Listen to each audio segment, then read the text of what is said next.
Hello everyone, आज अपन discuss करेंगे the Hindu का article unlocking innovation with India's procurement reform जो टॉपिक है उसके ऊपर। स्टार्टिंग में ऑथर बताते हैं जो प्रोक्योरमेंट पॉलिसीज़ है, यानी कि कुछ सामान खरीदने के लिए जो पॉलिसीज़ है गवर्नमेंट की, उसको डिज़ाइन किया जाता है माइंड में ये रख के कि ट्रांसपेरेंसी रहे और कॉस्ट एफिशिएंसी रहे। जैसे आप मार्केट प्लेस पे जाते हो तो आप चाहते हो कि आपको जो सब्ज़ी लेना है वो सस्ते दाम पे अच्छा मिल जाए, वैसे ही यहाँ पे भी कॉस्ट एफिशिएंसी की बात कर रहे हैं। पर ये किल करता है इनोवेशन को, और एक प्रोसेस को एक टाइम पे ही फॉलो किया जा सकता है, बताया जाता है। एक प्रायोरिटाइज़ किया जा सकता है प्रोसीड्यूरल कंप्लायंस को, यानी कि रूल को ज़्यादा प्रायोरिटाइज़ किया जा सकता है, या फिर जो साइंटिफिक नीड्स है उस पे ज़्यादा ध्यान दिया जा सकता है। इंडिया का जो रिसेंट रिफॉर्म लेकर आया गया जनरल फाइनेंस रूल को लेकर के, वो पर्टिकुलरली एग्जेम्प्ट करता है गवर्नमेंट ई मार्केट प्लेस पर पे छूट देता है। गवर्नमेंट ई मार्केट प्लेस से आपको ज़रूरी नहीं है ख़रीदना है तो आप दूसरे जगह से भी खरीद सकते हो। एक्चुअली गवर्नमेंट उसमें क्या होता है ना कि एक गवर्नमेंट ई मार्केट प्लेस है, वहीं से ही गवर्नमेंट अपने सामान को खरीदती बेचती है। ये पोर्टल एक तरीके से इन्हेंस्ड फाइनेंशियल थ्रेशोल्ड बढ़ा दिया गया है इस रूल के अंदर, जो जनरल फाइनेंस रूल था। और जो रिसर्च एंड डेवलपमेंट था प्रोक्योरमेंट को लेकर के, वो इंक्रीज़ हो सकता है इसके कारण, और ये एक तरीके से वेलकमिंग चेंज है, बताते हैं। फिर नेक्स्ट टॉपिक पे ऑथर बताते हैं जो प्रोक्योरमेंट पॉलिसीज़ है और जो इनोवेशन है, उन दोनों के बीच पे जो टग ऑफ वॉर चलता है वो नया नहीं है। स्टडीज़ बतलाती है कि जो पब्लिक प्रोक्योरमेंट किया जाता है, अगर उसको प्रॉपर वे में किया जाएगा तो वो पुश कर सकता है प्राइवेट सेक्टर्स को रिसर्च एंड डेवलपमेंट पे ज़्यादा करने के लिए, क्योंकि उनको एक तरीके से स्टेबल डिमांड तो मिलते रहेगा एडवांस टेक्नोलॉजीज़ के लिए गवर्नमेंट के साइड से। और एट द सेम टाइम अगर टारगेटेड प्रोक्योरमेंट स्पेंडिंग किया जाएगा तो वो एसोसिएट करेगा इंक्रीज्ड पेटेंट फाइलिंग वगैरह बढ़ जाएगा, और private research and development investment जो है वो फॉर्म करते हैं इसके अच्छा साइकिल इनोवेशन को लेकर के। बट एक ब्राज़ीलियन केस स्टडी है इकॉन स्टोर करके 2023 का रिपोर्ट में बताती है, अगर जेनरिक प्रोक्योरमेंट रूल लाया जाएगा तो रेयरली अचीव कर सकते हैं जब तक कोई एक्सप्लिसिट वे पे डिज़ाइन नहीं किया जाएगा इनोवेशन को लेकर के रूल वगैरह। इंडिया भी प्री रिफॉर्म के पहले इसी चीज़ पे फंसा हुआ था, ट्रैप्ड था कि इनोवेशन पे हम ध्यान नहीं दे पा रहे थे। जो नया रूल आया जीईएम के अंदर, वो मैंडेट अलाउ करता है परचेस करने के लिए 200 करोड़ इक्विपमेंट्स को, रिगार्डलेस उनके स्पेशलाइजेशन को लेकर के, जो फोर्स करता है साइंटिस्ट को कि वो टाइम कंज्यूमिंग प्रोसेस में फंस जाए, और उनको एग्जेम्प्ट भी देता है, छूट देता है कि जो ग्लोबली बेंचमार्क्ड टूल्स हैं उससे छूट दे देता है। जबकि जो वेंडर्स हैं जीईएम के, मतलब गवर्नमेंट ई मार्केट प्लेस के, वो सप्लायर्स जो करते हैं मटेरियल्स को, वो पुअर क्वालिटी का करते हैं। उसके कारण जो जो रिसर्च होता है साइंटिस्ट के द्वारा वो उसमें कॉम्प्रोमाइज़ हो जाता है। गवर्नमेंट ने इंडियन पॉलिसी चेंज तो लाया है जून 2025 पे, जो डायरेक्टली एड्रेस करता है इस इश्यू को, अलाउ करके इंस्टीट्यूशनल हेड्स को कि वो बाईपास कर सके जैम को, यानी कि गवर्नमेंट ई मार्केट प्लेस को, स्पेशलाइज्ड इक्विपमेंट वगैरह जो होते हैं उनके लिए। और इंक्रीज़ कर दिया है परचेस लिमिट को 1 लाख से 2 लाख के रुपए में। और जो रिफॉर्म है वो एक्नॉलेज भी करता है कुकी कटर प्रोक्योरमेंट को लेकर के, जो कि इनकम्पिटिबल है रिसर्च एंड डेवलपमेंट को लेकर के। कुकी कटर प्रोक्योरमेंट क्या होता है कि उसमें बोला जाता है कि सारे चीज़ का प्रोक्योर एक जैसा ही हो रहा है, मतलब एक ही ढांचे पे आप प्रोक्योर कर सकते हो ऐसा। तो उसमें यहाँ पे बोला गया है कि एक्नॉलेज किया गया है कि कुकी कटर प्रोक्योरमेंट नहीं चलेगा, इनकम्पिटिबल है। रिसर्च एंड डेवलपमेंट में हमको स्पेसिफिक डिज़ाइन की ज़रूरत होती है, तो वो हमको करना चाहिए, bespoke यानी स्पेसिफिक डिज़ाइन की ज़रूरत। और जो डेलीगेट किया गया है, अप्रूवल दिया गया है ग्लोबल टेंडर्स 200 करोड़ तक का, उसमें वाइस चांसलर और डायरेक्टर को डायरेक्ट एक्सेस दिया गया है, और एलिमिनेट किया गया है जो ब्यूरोक्रेटिक हर्डल्स था, प्रॉब्लम्स था उसको। ये एक तरीके से क्रॉनिक ग्रीवांसेस हाईलाइट किया गया था prime ministers economic advisory council के द्वारा। और जो एडजस्टमेंट लाया गया वो अलाइन करता है थ्योरीज ऑफ कैटेलिटिक प्रोक्योरमेंट के साथ साथ, जहाँ पे फ्लेक्सिबिलिटी दिया जाएगा पब्लिक इंस्टीट्यूशंस को कि वो एक्ट कर सके early adopters of advance technologies के लिए, मतलब कि जल्दी अडॉप्ट कर सके एडवांस टेक्नोलॉजीज़ को, साथ में वो सिमुलेटली प्राइवेट सेक्टर इनोवेशन पे भी ज़्यादा डिपेंड कर सके। जो रिफॉर्म है वो फुल पैराडिग्म चेंज नहीं ला पाया है, शिफ्ट नहीं ला पाया है जो रिफॉर्म्स अभी लेकर आया गया, बट एक तरीके से वो एम्पावर तो करता है, भले इंस्टीट्यूशनल लीडर्स को एम्पावर करता है, बट खुद के पास कुछ सेफगार्ड्स रखता है। जैसे कि डिपार्टमेंटल परचेस कमेटी बनाया गया है जो कि हायर वैल्यू एक्विजिशन पे ध्यान रखता है, और ये आर्ग्यू किया जा सकता है ये नेसेसरी ज़रूरी है बैलेंस करने के लिए। हाउएवर जो revised 2 lakh direct purchase allow किया गया है वो भी इनएडिक्वेट है अभी भी हाई कॉस्ट फील्ड के लिए, जैसे कि क्वांटम कंप्यूटिंग हो गया या बायोटेक्नोलॉजी टूल्स वगैरह हो गया। एडिशनली जो फोकस है ग्लोबल टेंडर्स वगैरह का इंश्योर करता है क्वालिटी के लिए, वो उसमें भी एक प्रॉब्लम आती है और वो मार्जिनलाइज कर सकता है डोमेस्टिक सप्लायर्स को। वो लोकल रिसर्च एंड डेवलपमेंट में ज़्यादा ध्यान नहीं देंगे, क्योंकि जो अब साइंटिस्ट हैं बाहर से ख़रीद लेंगे अगर, तो जो लोकल जो सप्लायर्स एंड है सप्लायर्स गुड्स के, वो रिसर्च एंड डेवलपमेंट में ध्यान नहीं देंगे और उनसे उनका प्रॉफिट नहीं होगा और एम्पावर और लेफ्ट अलोन कर देगा उनको। जो लोकल टेंट है उनको कोलेबरेट नहीं कर पाएंगे वो ग्लोबली और compete भी नहीं कर पाएंगे उस लेवल पे।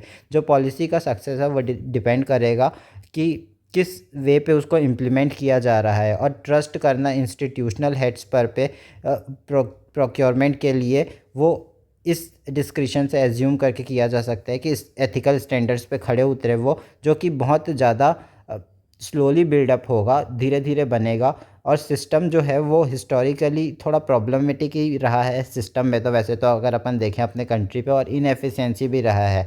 जो पॉलिसी रोल आउट किया गया है वो मॉनिटरिंग मैकेनिज़्म में भी रखना चाहिए उसमें, उसके कारण मिसयूज़ हम प्रिवेंट कर सकते हैं और प्रिजर्व कर सकते हैं एजिलिटी को। उसके बाद आगे क्वेश्चन पूछते हैं ऑथर कि जो प्रोक्योरमेंट इवॉल्व कैसे हुआ ग्लोबली, कि कैसे ग्लोबल स्टेटस में प्रोक्योरमेंट किया जाता है। ग्लोबली अगर देखें तो नेशंस हैं वो लीड करते हैं रिसर्च एंड डेवलपमेंट आउटकम्स को लेकर के। उन्होंने ऑलरेडी रीइमेजिन कर लिया अपना प्रोक्योरमेंट को, जो कि कैटलिस्ट है इनोवेशन के साथ साथ पे, और सिर्फ एक तरीके से कॉस्ट कंट्रोल मैकेनिज़्म नहीं है। इंडिया भी लर्न कर सकता है उन लोग के एक्सपीरियंस है। हमको सिर्फ कॉस्ट कंट्रोल पे नहीं ध्यान देना है, हमको इनोवेशन पे भी ध्यान देना है। जर्मनी के बारे में बताते हैं। जर्मनी का अप्रोच एक काफ़ी अच्छा एग्जांपल है, जहाँ पे जो बैलेंस किया जाता है प्रोक्योरमेंट्स को और चेक किया जाता है रिसर्च एंड डेवलपमेंट एम्बिशंस को भी साथ ही साथ, उनके हाई टेक स्ट्रेटजी को लेकर के, जिसमें फेडरल गवर्नमेंट मैंडेट करती है जहाँ पे पब्लिक प्रोक्योरमेंट किया जाएगा। वो प्रमोट कर सकता है इनोवेटिव सॉल्यूशन वगैरह, जो कि सपोर्ट किया गया है कोइनोन के द्वारा। एक एजेंसी है जो एडवाइस करता है कि प्रोक्योर कैसे होगा और कटिंग यानी कि सेलेक्ट कैसे करेंगे कोई भी आइटम के चीज़ों को, और कोई भी जो डेटाबेस है वो सब भी इसी का ही काम है, यही मेंटेन करता है कोइनोन करके। और होस्ट कर सकते हैं क्रॉस सेक्टर इनोवेशन फोरम्स वगैरह को, साथ में उन लोग मिल करके इनोवेशन ला सकते हैं। जो इंस्टीट्यूशनलाइज इकोनॉमिस्ट मैरियाना मेज़्कैटो है, उन्होंने इस चीज़ को टर्म दिया मिशन ओरिएंटेड प्रोक्योरमेंट। मतलब प्रोक्योरमेंट के लिए मिशन बनाया गया, उसमें बोला गया कि जहाँ पे स्टेट परचेसिंग पावर होगा स्टेट का, वो डेलिबरेटली सेव करेगा टेक्नोलॉजिकल मार्केट्स को। सिमिलरली एक और चीज़ है small business innovation research program, जो कि यूनाइटेड स्टेट्स का रिजर्व रखता है 3% अपने federal research and development fund से स्टार्टअप्स के लिए, जो फेस्ड वे पे उसमें प्रोक्योर किया जाता है गवर्नमेंट के द्वारा। मतलब कि धीरे धीरे पैसे पहले स्टेप में देंगे 10 करोड़, फिर बाद में 20 करोड़, और अगर उनको समझ में आया टेक्नोलॉजी तो। और ये एक तरीके से कॉम्पिटिटिव टेंशन भी मेंटेन करता है वेंडर्स के बीच में। जो मॉडल है वो रिकॉग्नाइज करता है कि प्रोक्योर किया जाए, इनोवेशन भी लाया जाए, सिर्फ बाय प्री डिफाइंड वे पे प्रोडक्ट पे ही ना हो, और जो फॉस्टरिंग किया जा सके इकोसिस्टम को ज़्यादा आगे बढ़ाया जा सके, जहाँ पे सप्लायर्स compete कर सकते हैं और ब्रेक थ्रू लाने के लिए भी compete किया जा सकता है ज़्यादा आगे बढ़ने के लिए। इंडिया का जो government e marketplace reform है वो पार्शली एम्ब्रेस करता है इन फिलोसफीज़ को, थोड़ा बहुत ही करता है, ज़्यादा तो नहीं कर पाता। एग्जामेशन जो है स्पेशलाइज्ड रिसर्च इक्विपमेंट के लिए, उसके थ्रू मैंडेटरी पोर्टल यूज़ करके, ज़रूरी नहीं है मैंडेटरी पोर्टल यूज़ करने का, एग्जेम्प्ट करते हैं कि जो रिसर्च इक्विपमेंट है उसके लिए इस GEM को यूज़ करना ज़रूरी नहीं है। जो फैक्ट है कि इंडियन लैब्स जो है वो बहुत ज़्यादा डिले फेस करते हैं, ये भी बात है। आगे बताते। हाउएवर जो पॉलिसीज़ है वो लेक करते हैं जर्मनीज़ का प्रोएक्टिव मार्केट शेपिंग एलिमेंट जो है उसको, जो SBI स्टैग्ड किया गया है फंडिंग स्ट्रक्चर को लेकर के, उसमें भी लैक करता है। जैसे कि 200 करोड़ ग्लोबल टेंडर है, वो भी एक तरीके से लिमिट लगा के दिया गया है इंस्टीट्यूशनल हेड्स पर, और स्टिल प्रायोरिटाइज करते हैं कॉस्ट बेंचमार्क्स को। जो 200 करोड़ है एक तरीके से बेंचमार्क ही है, और टेक्निकल एम्बिशंस के सामने इसमें जो बेंचमार्क लगा दिया गया है उसके बारे में बात करते हैं। जो अनलाइक जो south Korea pre commercial procurement करता है, जिस सिस्टम पे पे करना रहता है प्रीमियम प्राइजेस गवर्नमेंट को फॉर प्रोटोटाइप्स के लिए, सो दैट वो मीट कर सके मूनसूट क्राइटेरिया, यानी कि बहुत बोल्ड क्राइटेरिया को, हाई रिस्क हाई रिवॉर्ड को ये अचीव कर पाते हैं जो साउथ कोरिया वाले हैं वो। फिर जो प्रोक्योरमेंट इवोल्यूशनरी आर्क है उसके बारे में बात करें। प्रोक्योरमेंट जो किया जा रहा है 5000 साल से किया जा रहा है। इजिप्ट स्क्राइब्स जो है वो बताते हैं, इजिप्ट के बुक वगैरह हैं वो ट्रैक करते हैं पिरामिड मटेरियल भी प्रोक्योर किया जाता था। अभी एआई प्रिडिक्ट करता है सप्लाई चेन डिटेल से, जो रिफ्लेक्ट करता है इवोल्यूशन कंट्रोल से क्रिएटिविटी के तरफ। और जो इंडस्ट्रियल रिवॉल्यूशन है वो एक तरीके से प्रोक्योरमेंट को कॉस्ट सेंट्रिक फंक्शन के वे में देखता है, क्योंकि इंडस्ट्रियल रिवॉल्यूशन पे ज़्यादा से ज़्यादा आइटम चाहिए था।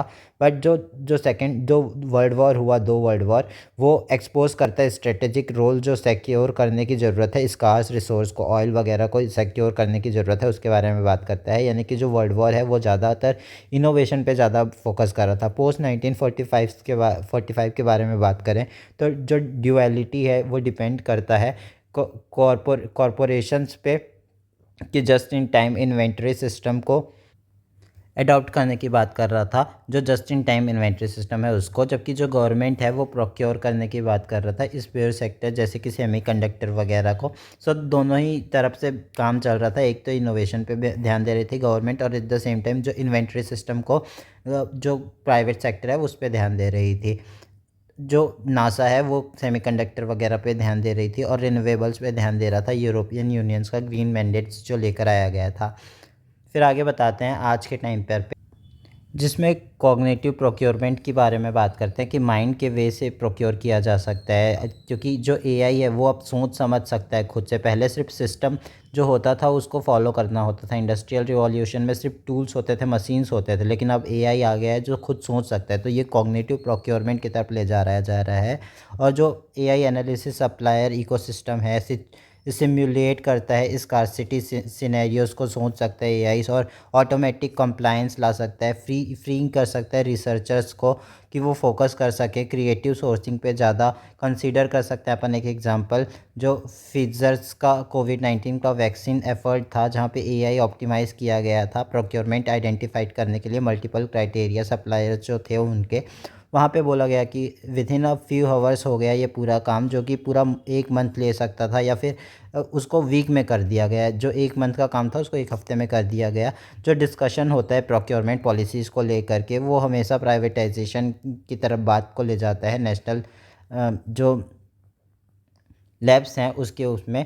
और ये एक तरीके से ओपन कर सकता है प्रोक्योरमेंट प्रोसेस वगैरह को। हाउएवर ये भी ध्यान पे रखने की बात है कि जो डिबेट है प्राइवेटाइजिंग का, इंडिया के नेशनल लैब्स वगैरह बाइनरी चीज़ पे फॉल्स कर सकते हैं। जैसे कि यूएस का एक्सपीरियंस है, हम उससे अगर देखें तो हमको सिर्फ प्राइवेटाइजेशन और एक तरीके से पब्लिक सेक्टर के बीच में नहीं रहना चाहिए। जो यूएस ने किया था, यूएस का एक्सपीरियंस जो है कि प्राइवेटाइजेशन सिर्फ अबेंड करना नहीं होता पब्लिक को ओवरसाइट, जो पब्लिक ओवरसाइट है उस पर, बट एक तरीके से रीडिफाइन करना होता है उसको। जहाँ पे कि एक एग्जांपल देते हैं, डिपार्टमेंट ऑफ एनर्जी जो है वो हैंड ओवर किया गया था मैनेजमेंट और ऑपरेशन के लिए संधिया नेशनल लेबोरेटरीज़ को 1993 पे। तो ये जो प्राइवेट कंपनी थी उन्होंने रिटेन किया मिशन को, और कंट्रोल वे पे परफॉर्म किया कॉन्ट्रैक्ट वगैरह, अनलॉक करते हुए प्राइवेट कैपिटल वगैरह, मतलब ज़्यादा वे पे ज़्यादा अच्छे से प्रॉफिट वगैरह कमा पाए।